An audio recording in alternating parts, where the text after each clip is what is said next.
जय श्री महाकाल। किसी के भूत पकड़ना, उन्हें हटाना या उन्हें चौंकना, ये बहुत ही दुष्कर कार्य होते हैं और इस प्रकार की विद्याएं सबको आती नहीं हैं। कई ग्राम में को लोग इस प्रकार की विद्याएं जानते हैं, तो उसी विषय में मुझसे पूछे गए हैं कि आप बताइए कि जब भूत प्रेत किसी को परेशान करते हैं तो हम कैसे पकड़ते हैं या कैसे इनकी क्या हम सावधानियां बरतें इस चीज़ में। तो आप लोगों को मैं बता दूं कि अधिकांश लोगों में क्या रहता है कि समस्या सर्वप्रथम आप लोगों को जानना है या जानकार से पूछना है कि जो मेरे घर में समस्या है, क्योंकि जितने जानकार से दिखाए हो, क्योंकि भय जो घर के प्रेत होते हैं, भूत होते हैं, अगर किसी कारण उनमें देवता इन्वॉल्व है तो लोगों को भरमाते हैं। कभी भूत बन जाते हैं, कभी प्रेत बन जाते हैं, कभी जिन्न बन जाते हैं, कभी पिशाच बन जाते हैं, कभी राक्षस बन जाते हैं।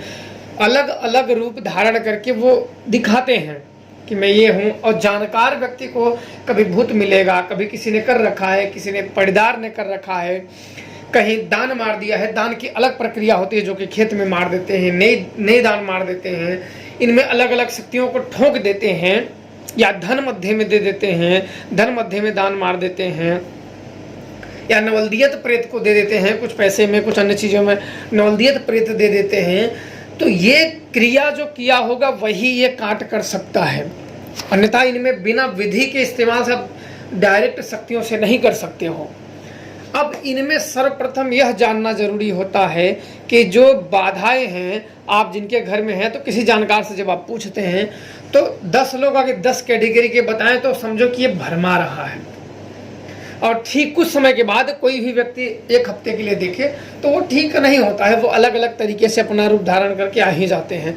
तो मान लेना चाहिए कि इसके लिए लंबे प्रक्रिया की जरूरत है और शक्तिशाली देवता की लगाने की जरूरत होती है।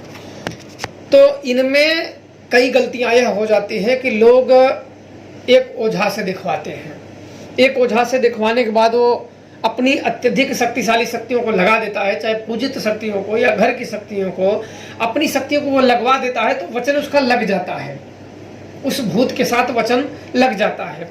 अगर उस देवता से भूत ताकतवर रहा तो वो भूत को भी, जो देवता ओझा का है उसको भी अपने साथ मिला लेगा, अपने साथ मिला लेगा।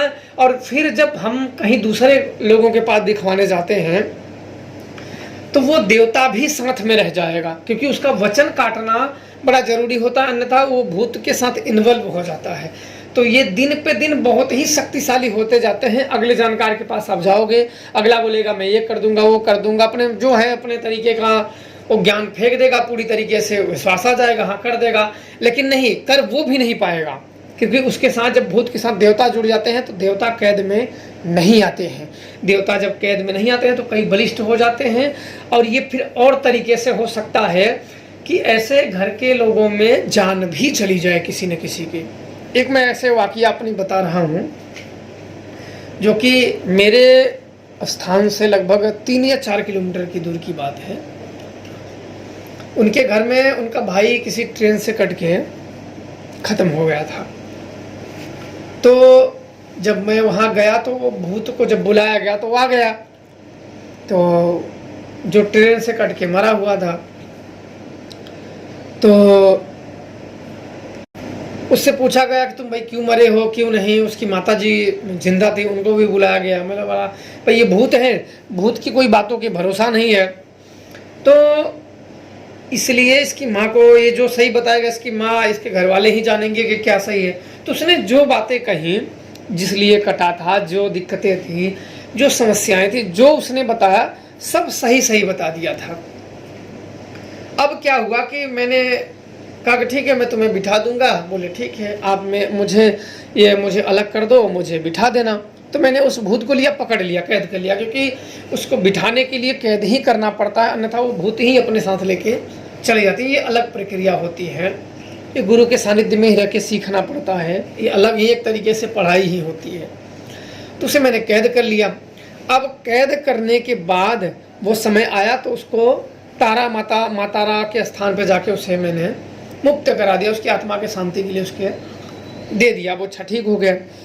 कुछ समय बीता तो उसके घर में कोई और बीमार हो गया, कोई और बीमार हो गया। तो उस समय पे मेरी उससे संपर्क नहीं हो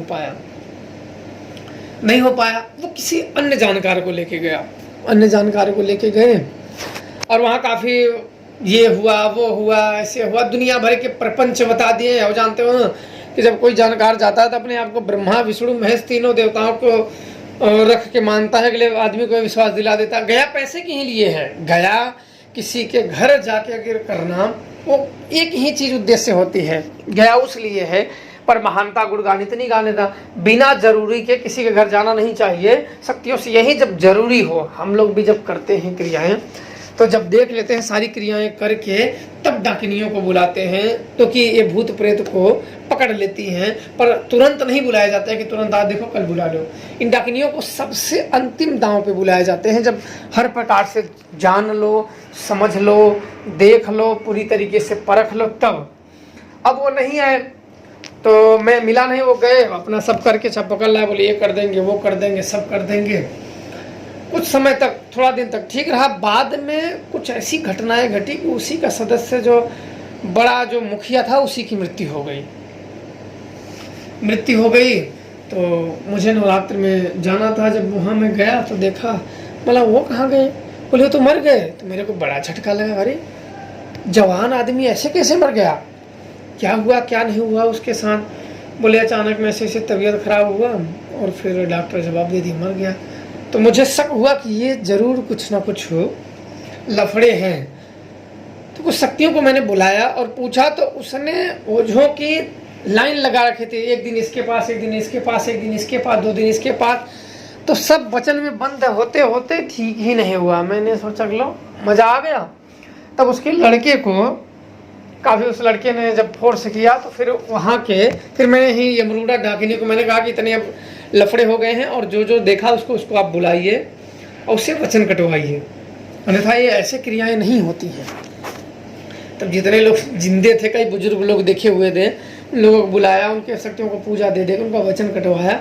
फिर अंतिम दांव में कि ये सब शक्तियाँ आप नहीं कर पाएंगी, अब तब शमशान में हम सबको जाना पड़ा। शमशान में गए और यमरूड़ा को बुलाना पड़ा। यमरूड़ा अपने सहायक पूजित शक्तियों के साथ आई और उसकी मार जो थी, प्रेत थे सब लेके गए और जो मरा था उसे भी पकड़ लिए अलग से। बाद में पिंडा पारने के समय उसको मुक्त कर दिए गए।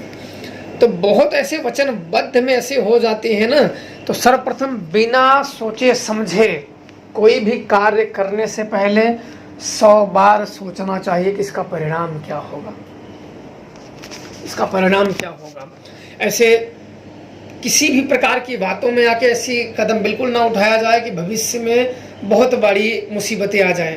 तो और लोगों ने बोला, वो जो सबसे नीचे वाला आया था, जो सबसे लास्ट में, बोले भोसड़ी के कब से तांत्रिक बन गया, ये देखने लगा। मैंने बोला जाने दो, कोई बात नहीं है।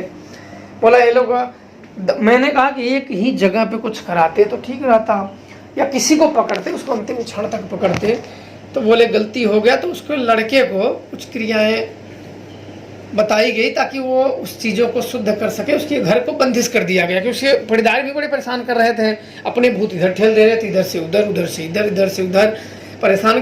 गांव में ज़्यादातर ऐसे ही होता है कि इधर देखोगे तो वो अगर बीमार होगा तो तुरंत ठेल देगा।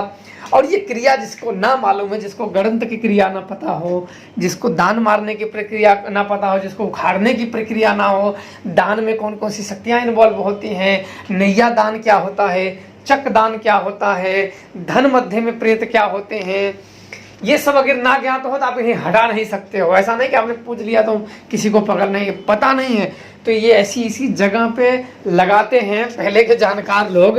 ये पहले की विद्या थी, अब भी चल रही है। जब लगा देते हैं तो व्यक्ति की हालत खराब हो जाती है। तो बिल्कुल भूत हटाने से पहले हर चीज़ों को आप लोग ध्यान रखें। इस बारे में मुझसे कई जानकार लोग पूछे थे कि हमें इसके बारे में बताइए। तो आप लोगों को यही ध्यान रखना है कि वचा कटवा लेना है, अन्यथा समस्या और बढ़ सकती है। हो सकता है किसी का जान भी चला जाए।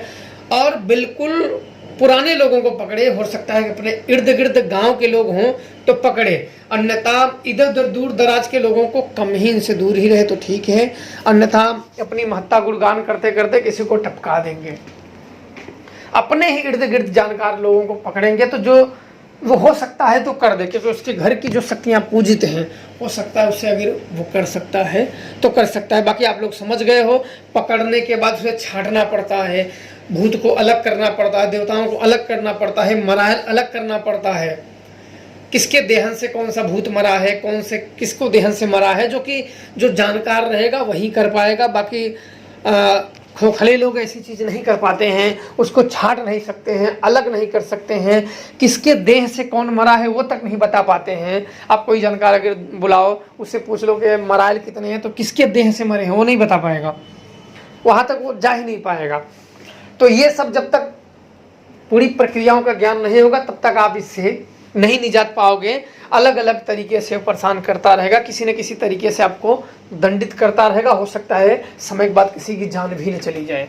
इसलिए कोशिश करें या तो खुद ही भक्ति करें, उनमें से सर्वश्रेष्ठ हैं हनुमान जी, अन्यथा किसी योग्य जानकार के ही रहें, ताकि वो जान लो और अपने इर्द गिर्द के रहोगे तो कुछ भी होगा तो वहाँ आप पहुँच जाओगे।